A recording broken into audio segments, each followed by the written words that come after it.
सभी भक्तजनों को जय श्री कृष्ण। माघ मास महात्म 17वां अध्याय। भगवान दत्तात्रेय जी ने सहस्त्र भाव से कहा कि अप्सरा कांचन मालिनी अपना संपूर्ण वृत्तांत सुनाने के बाद उस राक्षस से पूछने लगी, हे राक्षस, अब तुम अपनी दुर्दशा का कारण बताओ।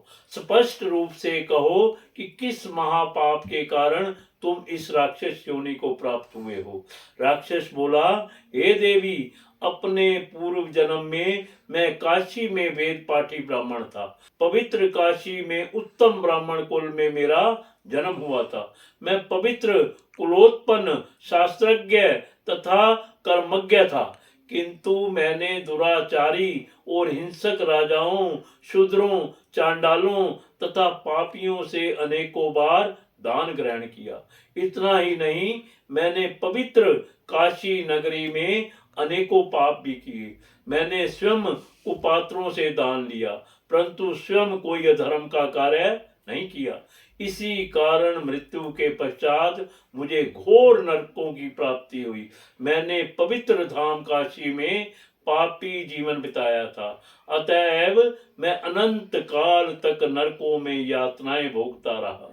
अपने पूर्व जन्म के हाल बतलाते हुए राक्षस ने आगे कहा, हे देवी, नरकों के भीषण दुखों को भोगने के पश्चात 2 बार गिद्ध के रूप में, 3 बार व्याघ्र के रूप में, 2 बार सर्प के रूप में, 1 बार उलूक के रूप में तथा 9वीं बार शूकर योनि में मेरा जन्म हो चुका है।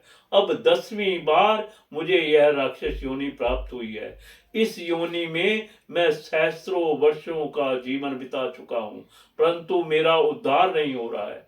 मैंने अपने इस वर्तमान निवास क्षेत्र को असंख्य निर्दोष जीवों की हत्या से 3 योजन के विस्तार तक जीवनहीन कर दिया है। मैंने अनेकों निरपराध जीवों की हत्या की है, जिसके पाप से मैं घोर दुखी तथा अशांत हूँ। हे देवी, आपके दर्शनामृत का पान कर मुझे अथाह शांति मिली है। अब आप कृपा करके मेरे कष्ट निवारण की युक्ति बतलाने की कृपा करें। राक्षस के इस प्रकार दीनता पूर्वक निवेदन करने पर परोपकारी अप्सरा कांचन मालिनी कुछ देर तक विचार करके बोली, हे राक्षस, मैं तुम्हारे पाप कर्मों से अवगत हूँ। तुम्हारे कष्ट निवारण की युक्ति मेरे ध्यान में आ गई है। मैं तुम्हें अपने अगणित माघ स्नान के फलों का कुछ अंश दान करूंगी। इससे निसंदेह तुम्हारी मुक्ति होगी। माघ स्नान के अद्वितीय पुण्य फल का वर्णन करना देवताओं के लिए भी पूर्ण संभव नहीं है। हे राक्षस, इस पुण्य फल का मुझे स्वयं अनुभव है, इसलिए मैं तत्काल तुम्हें अपने माघ स्नान का फल दे रही हूँ। इसके पश्चात कांचन मालिनी ने अपने वस्त्र निचोड़कर तथा हाथ में जल लेकर संकल्प कर अपने माघ स्नान का फल उस राक्षस को दान कर दिया। कांचन मालिनी के इस दान के चमत्कारी प्रभाव से वह राक्षस तत्काल राक्षस योनि से मुक्त होकर देवताओं जैसे स्वरूप को प्राप्त हो गया। उसी समय देव योनि प्राप्त कर चुके राक्षस को स्वर्ग लोक ले जाने के लिए एक दिव्य विमान आ गया। प्रस्थान के पूर्व नतमस्तक होकर उसने कांचन मालिनी से कहा, हे माता, आपने पापों तथा दुखों से मुझे मुक्त किया है। अब मैं ऐसे शुभ कर्मों का वर्णन आपकी पवित्र वाणी द्वारा सुनना चाहता हूँ, जिनको करने से सदैव के लिए नरक यातना से मुक्ति मिल जाती है। दिव्य शरीरधारी राक्षस द्वारा निवेदन करने पर कांचन मालिनी ने उसे उपदेश देते हुए कहा, हे सौम्य, स्वप्न में भी जीव हिंसा नहीं करनी चाहिए, काम को वश में रखना चाहिए तथा कभी भी पर स्त्री गमन नहीं करना चाहिए। सदैव ही भगवत भजन तथा धर्म कार्यों में लीन रहना चाहिए। पर छद्रा, वेषण तथा पर निंदा से मुक्त रहकर सदैव ही सत्य संभाषण करना चाहिए।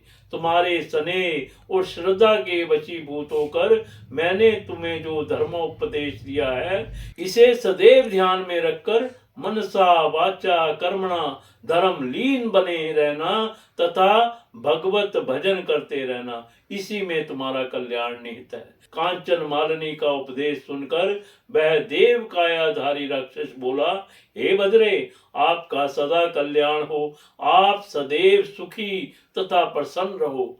जब तक सूर्य चंद्र स्थित है, आप कैलाश पर्वत पर निवास करती हुई महादेवी पार्वती जी तथा शंकर जी की कृपाएं प्राप्त करती रहें। ऐसा कहकर वह देव कायाधारी राक्षस विमान पर बैठकर देवलोक को चला गया तथा अप्सरा कांचन मालिनी भी आकाश मार्ग से कैलाश पर्वत पर चली गई। हे राजन, जो भी श्रद्धालु इस अध्याय का भक्ति पूर्वक पाठ करेंगे अथवा सुनेंगे, वे समस्त पापों और संतापों से मुक्त होकर सदगति को प्राप्त करेंगे। उनको स्वप्न में भी कोई दुख नहीं होगा और प्रेत बाधा से मुक्त होकर जीवन भर धर्म लीन बने रहेंगे। माघ मास मातम 17वां अध्याय संपूर्ण।